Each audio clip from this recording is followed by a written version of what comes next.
જય ભીમ સર્વ સમાજ સંગઠન આજે સવારે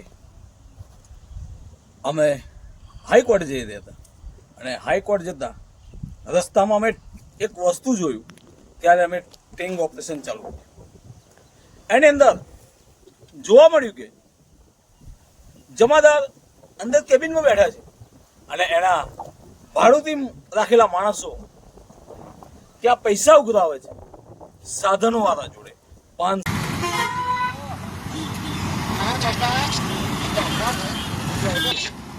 લાઈવ આવી ગયા ભાઈ ખીસમ કાલે લાઈવ આવી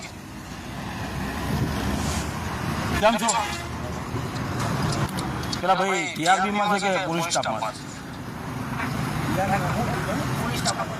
એ ભાઈ 3 વખત પૈસા ખીસમ ગાલ્યા 3 ગાડીઓ વાળા 3 કટિંગ કર્યા છે 3 જણના વ્યવહાર કર્યા છે કટિંગ એટલે પૂછ્યું છું કે ટીઆરબી માં છે તમારામાં એટલે પોલીસમાં છે ટીઆરબી માં છે કે પછી ટીઆરબીમાં ટીઆરબી ના કપડા તો છે ને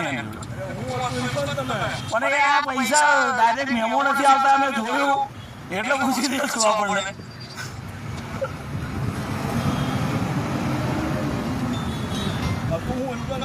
બસ એ બીજું કઈ નહીં એવું. હવે આગળનો વિડીયો સાંભળજો. અમે જે ફોન કર્યો હતો સ્થાનિક પીઆઈ સાહેબને, તો સ્થાનિક પીઆઈ સાહેબનું એવું કહેવું છે કે અમે સ્થાનિક સ્થળ પર જમાદાર અને ઉઘરાણાવાળા પર કાયદેસર ફરિયાદ દાખલ કરીશું. તો યોગ્ય, ખૂબ સરસ, આવા અધિકારીને સેલ્યુટ છે પીઆઈ સાહેબને અમારી. હેલો જી નમસ્કાર. નમસ્કાર. રમેશભાઈ વણકર વાત કરું છું, જય ભીમ સર્વ સમાજ સંગઠન ખંભાત. હા બોલો.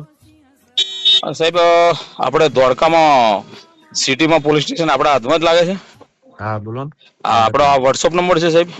હા હા વોટ્સઅપ. તો હું તમને એક મારા ફેસબુક પર મેં લાઈવ કર્યું છે, એક વિડીયો મોકલી આપું છું. હા. એક જમાદાર સાહેબ છે, ત્યાં આગળ એક એમનો વહીવટદાર ઉભો રહીને બધાની જોડે પૈસા લે છે. મેં લાઈવ માં લીધું છે, હું એમને લાઈવ માં પૂછી રહ્યો છું. હું મારે હાઈકોર્ટ જવું હતું તો એને નીકળ્યો એટલે મેં જોયું. મારું પોતાનું સંગઠન છે જય ભીમ સર્વ સમાજ સંગઠન રાષ્ટ્રીય અધ્યક્ષ પોતે વાત કરું છું. એટલે મેં પૂછ્યું, એમને લાઈવ માં જ પૂછ્યું કે સાહેબ આ શું છે, તો કે જે તો આપણો વહીવટદાર છે, આપણો માણસ છે. અરે હા લાઈવ માં ના ના ના ના એ ફરિયાદ જ દાખલ કરી દઈ અત્યારે. બરાબર. હા એટલે મેં એમને સીધું એમને પૂછ્યું છું તો એમણે આવો જવાબ આપે છે. બોલો વિચારો હવે. ના ના ના મને વોટ્સઅપ કરો ને અત્યારે જ ગુનો દાખલ કરો. હા કરું હો. હવે આગળનો વિડીયો સાંભળજો. અમે જે ફોન કર્યો હતો સ્થાનિક પીઆઈ સાહેબને, તો સ્થાનિક પીઆઈ સાહેબનું એવું કહેવું છે કે અમે સ્થાનિક સ્થળ પર જમાદાર અને ઉઘરાણાવાળા પર કાયદેસર ફરિયાદ દાખલ કરીશું. તો યોગ્ય, ખૂબ સરસ, આવા અધિકારીને સેલ્યુટ છે પીઆઈ સાહેબને અમારી. થશે ગુનો થશે એ વાત સાબિત છે કે નહીં થાય.